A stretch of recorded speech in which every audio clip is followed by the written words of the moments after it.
Good morning, because it could be morning for somebody, depending on when you're watching this. Hopefully, you can hear me. I have not been live in a little while, and so I am hoping that you can hear me. I'm just looking for myself. I can see myself. Okay, cool. So I'm live. I can see myself, and I think you can hear me.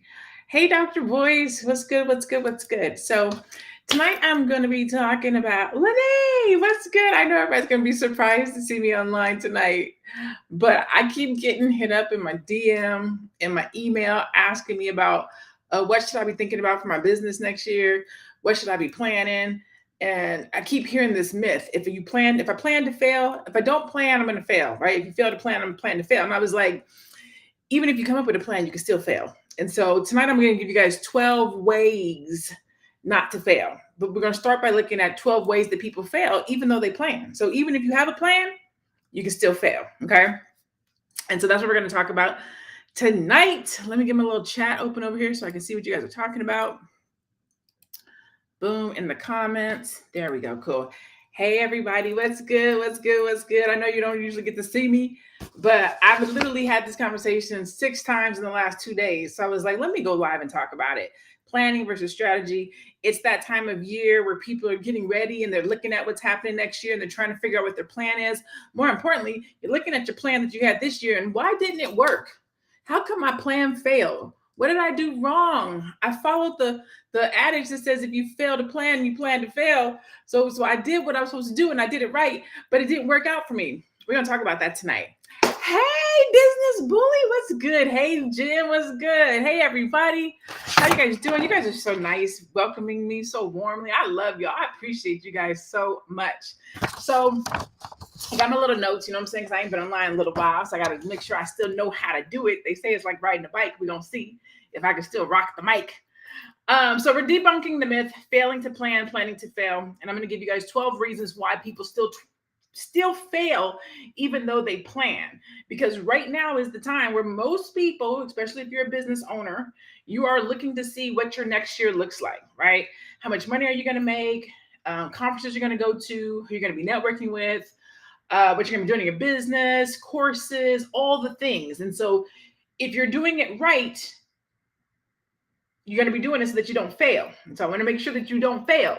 And so in order for me to do that, I want to help you. I want to help you. I don't want you to repeat this year unless it was really good for you.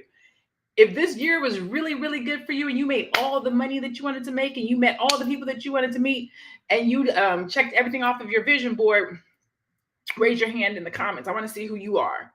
If that's you, if all your dreams came true this year, put a me in the comments.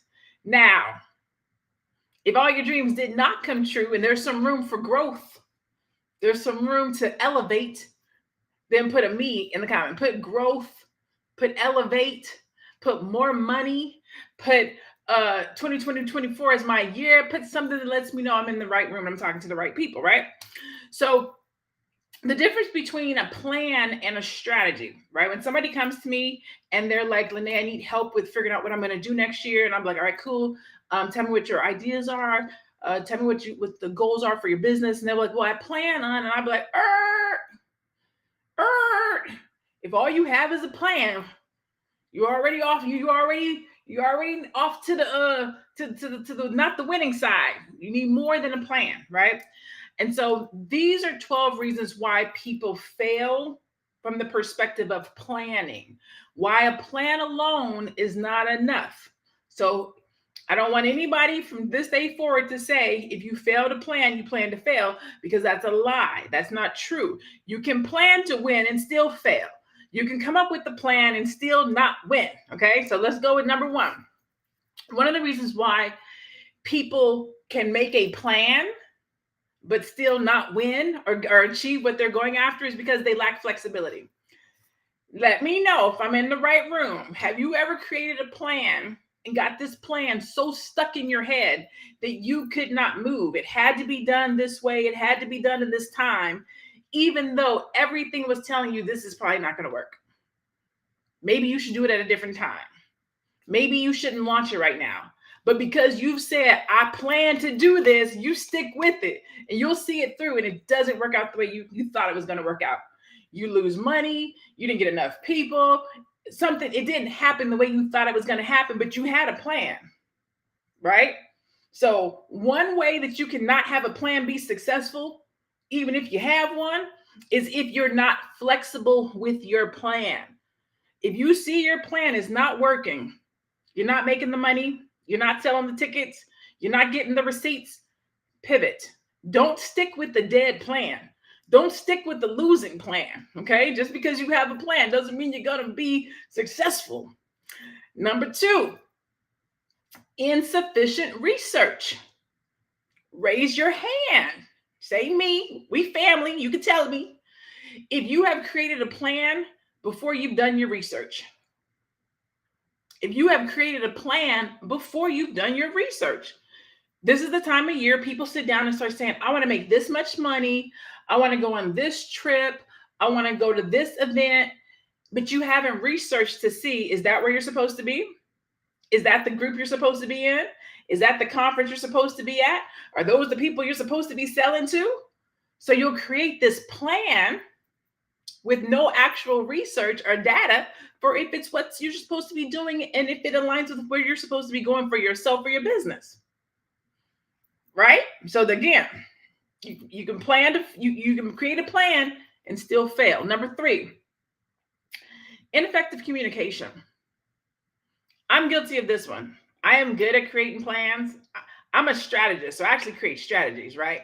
But if you create a plan and you're the only person that knows it,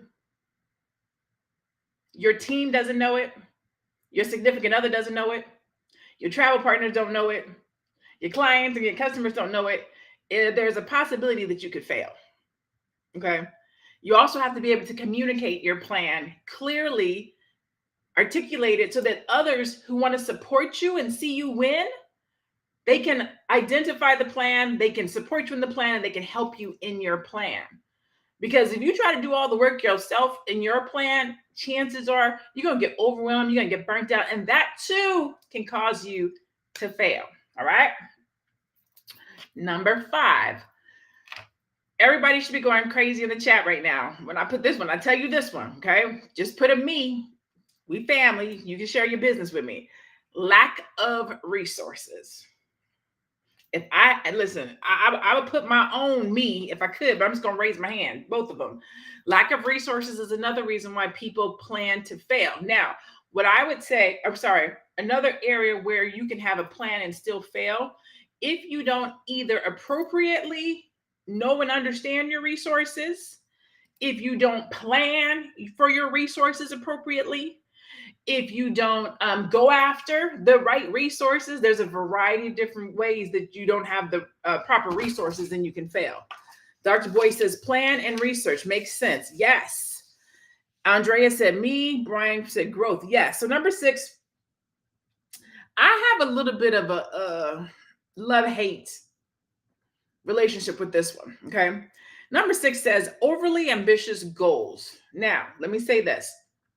As a strategist, I feel like sometimes people don't set the appropriate goals both ways. Okay. Let me tell you what I mean. Again, we're talking about the myth. If you fail to plan, you plan to fail, right? You can create a plan around your goals and you can under goal, meaning you might have been able to do $250,000 this year, $500,000 this year, but you only set a goal of $100,000 and then you underworked because you thought, oh, I'll just make that. Or you can be overzealous and set a $500,000 goal, but you've never made $75,000, right? So there's multiple ways around ambitious goals that people can plan and still fail. So what I like to do with my clients is ask, where have you been? Again, we're going back to the data. What have you done previously? What does it look like if you double that? What does it look like if you triple that? What have you done historically? Like those are the types of things you want to be thinking about when you're creating a plan for yourself relative to your goals, relative to what you're going to be doing in 2024. What have you done historically? Let's double that. What does it look like? What do the resources look like to do that? Right? So that's what you want to be thinking about when you're thinking about your plan for 2024 and the goals that you want to set. Okay. Number 7, resistance to change. Oh, that's me. That's me. That's me. I don't like change. I don't like change. If it ain't broke, don't fix it. If it work, let it work. Don't be out here trying to change things. That goes back to our number 1 with regards to change and being inflexible.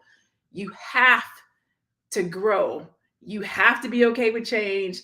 You have to be open to things not going your way. Just because you planned it doesn't mean it's going to be like that. Some people say we're in a recession. Some people say the recession is coming. Either way, is that in your plan? Are you thinking about where your money is coming from? If you have clients, or do they have a job? Like, that should be part of your plan. Changing if things happen, your pricing structure, like you got to be flexible when you were talking about plans. Number 8 is poor timing. I'm going to say that one again. Poor timing. Sometimes it's not the right time. Sometimes we'll create a plan, we'll start working that plan, but it's not the right time. And you'll think that you failed, or you'll think that, it wasn't for you, or you'll think that maybe you misheard the God or the universe or whomever you speak to. And really, it just wasn't the right time. So sometimes we'll create a plan, but again, we don't do the research. We don't know who we're talking to. Is this the right time? Is this the right place? Is this the right platform? Is this the right name? Like, we don't take the time to do those little nuances. And so it can appear like we have a good plan, and yet we still fail. Number 9 is failure to monitor and adapt. That's a big one. This is the time of year when I'm sitting down with a lot of clients and we're looking at their January goals in November, because we're writing their strategy for 2024. And I'm like, well, what happened in February? Well, what happened in March? Well, and let me back up. In November, we're looking at their stats. We're looking at their money for the year. We're looking at their goals for the year. We're looking to see what they accomplished over the year, right? And I'm like, how come you didn't meet your goals? Like, how come you didn't hit the revenue goal? Or how come you didn't get all the things that you're supposed to get done? They're like, I didn't even know I didn't accomplish it. Why is that? That comes from not monitoring the plan. So a lot of times people will go into the new year and they'll create a plan, but then they don't keep up with the plan to see if they're executing like they're supposed to. Did I meet my first quarter goals? Did I meet my second quarter goals? Did I meet my third quarter goals? Now it's the end of the year. You're sitting down looking at your plan and you're like, I didn't get shit done. Pardon my language if you're not a cusser. But it's the truth. If you create a plan, but you don't monitor the plan, but you don't check to see if the plan is working, if you don't change and pivot, then you will still fail if you create a plan. Okay?